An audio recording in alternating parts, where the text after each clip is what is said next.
Cette délibération, avant même de rentrer dans son contenu, m'associer aux propos de Jean-Pierre Chavassieux et de vous-même pour vous faire part aussi de notre attention, notre vigilance et notre inquiétude lorsqu'on a appris effectivement qu'il y avait des agents qui avaient été confrontés à des accidents. On veut témoigner aussi de notre solidarité. Alors sur cette délibération, hier nous nous sommes quittés sur un malentendu, sans doute lié à des incompréhensions, et à travers ce rapport, je crois qu'on a une autre occasion d'illustrer nos désaccords sur la façon de porter l'investissement au sein de la collectivité. Alors un désaccord, ce n'est pas forcément malsain. En démocratie, c'est même normal d'avoir des désaccords. Faut-il encore qu'ils soient clarifiés ?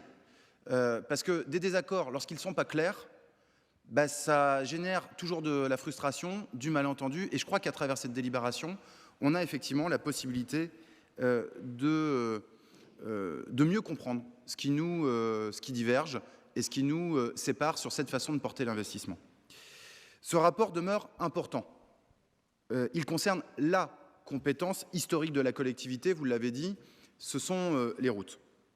Et nous n'avons pas de divergence majeure sur la nature des opérations inscrites à ce budget 2021 qui débloque les crédits nécessaires pour ce budget qui, comme vous l'avez dit hier en introduction, est d'abord un budget de transition. Donc sur ce budget de transition, on vote sans difficulté, et j'en profite pour souligner le climat toujours consensuel qu'il y a sur la commission des routes.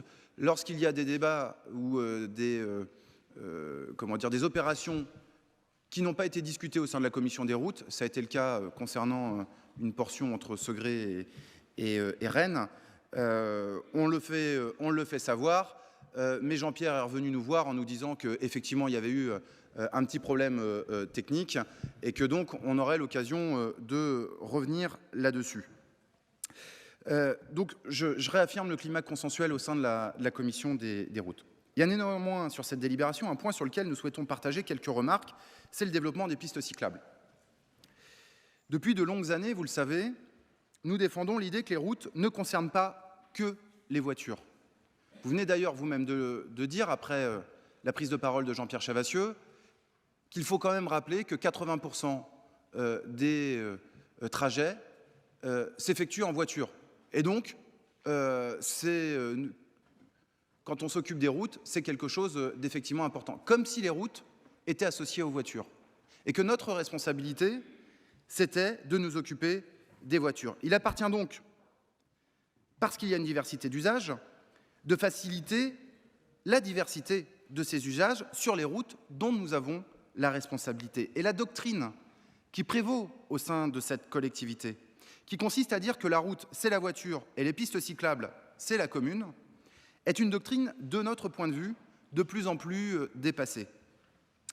Et avec cette idée de renvoyer à la Commission des territoires cette enveloppe de 15 millions d'euros de soutien au projet des communes, en définitive, vous restez bien sur cette doctrine qui consiste à dire les pistes cyclables, c'est les communes.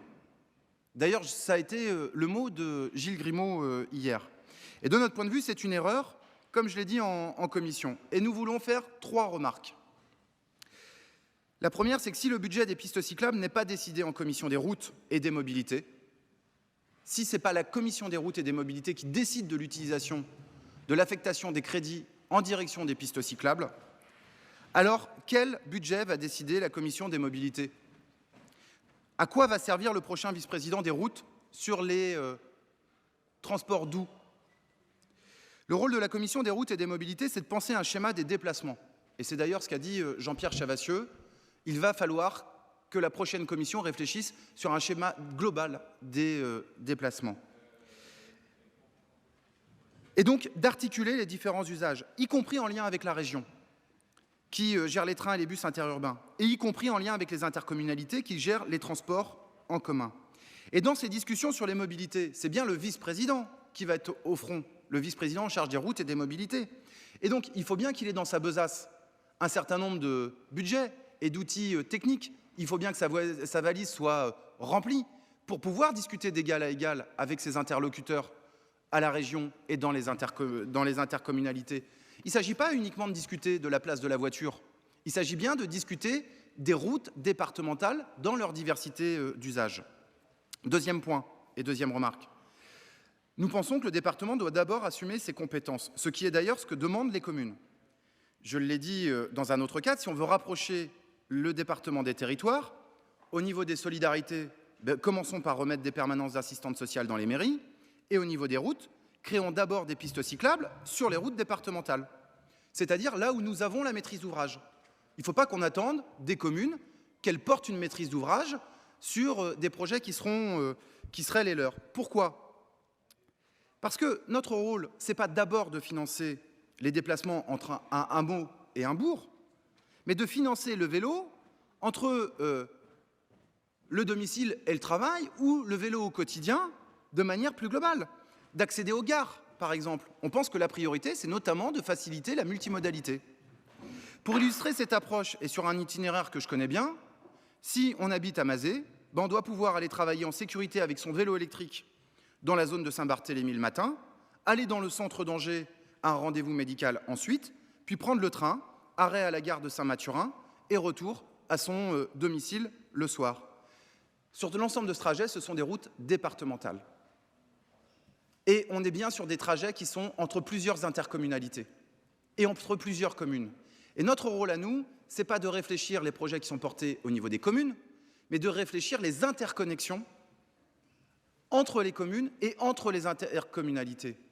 Et donc pour ça, il faut bien qu'on ait d'abord une vision globale des pistes cyclables et des mobilités au niveau départemental. Nous devons donc penser les axes structurants des déplacements avant de penser comment donner des subventions aux projets des communes pour aller chercher le pain le dimanche notamment. Troisième remarque. Il y a un an, nous proposions d'inscrire 1 million d'euros en autorisation de programme pour enclencher le mouvement. Vous nous avez dit d'attendre il y a un an. Il y a un an, quand on a proposé d'inscrire 1 million d'euros, il faut qu'on clarifie, parce que hier, vous n'avez pas tenu les uns et les autres le même discours là-dessus, sur la façon d'utiliser cette enveloppe. Il y a un an, nous proposions d'inscrire 1 million d'euros en autorisation de programme pour enclencher le mouvement. On vous disait, il faut y aller maintenant, inscrivons les crédits maintenant. On pense encore plus, après l'année que nous venons de vivre, que si on avait inscrit ces 1 million d'euros et qu'on avait commencé à débloquer des opérations, même si tout n'était pas coordonné, ça nous permettrait déjà de discuter avec l'État, parce que ça aurait permis à des projets de sortir de terre. Et donc, on ne serait pas désarmé dans ces discussions avec l'État sur le plan de relance. Donc, vous nous avez dit d'attendre. Une nouvelle fois, cet attentisme nous a privés de subventions. Parce que c'est bien ça l'idée et le débat sur la philosophie sur l'investissement. En 2018, 2019 et 2020, puisqu'on nous dit que sur les pistes cyclables, il n'y a pas de subvention, la Loire-Atlantique ou la Sarthe, par exemple, ont déposé des projets vélos sans attendre que ça émane des communes.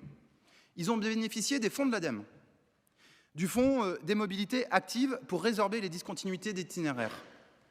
D'autres collectivités se sont inscrites dans des projets de l'Agence française des infrastructures de transport, l'AFIT, dont le président, c'est Christophe Béchu. Il est à proximité.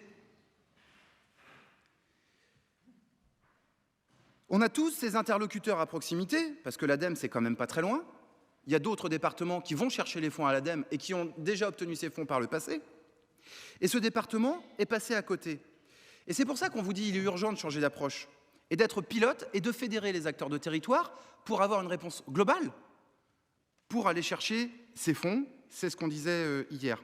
En conclusion, si ce département veut vraiment être efficace sur le vélo, ce que nous pensons, il ne peut pas se contenter d'être un guichet de financement des projets municipaux. Il doit avoir son propre schéma et agir prioritairement sur les axes dont il a la responsabilité.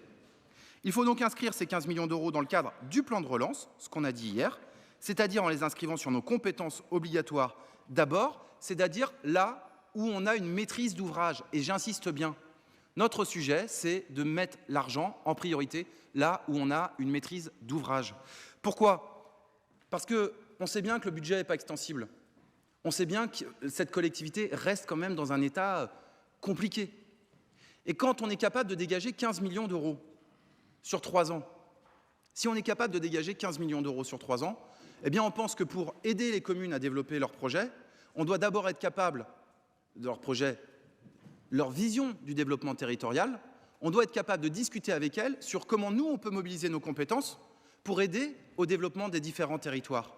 Et c'est ça le fond du sujet, parce que notre budget n'est pas extensible. Il faut d'abord qu'on mobilise l'argent là où ça nous permet de saisir des opportunités, parce qu'aujourd'hui, il y a plein d'opportunités, et de faire levier, et non pas, finalement, de faire l'inverse. Voilà, je crois, la clarification qui est importante. On en reparlera certainement tout à l'heure au moment des collèges.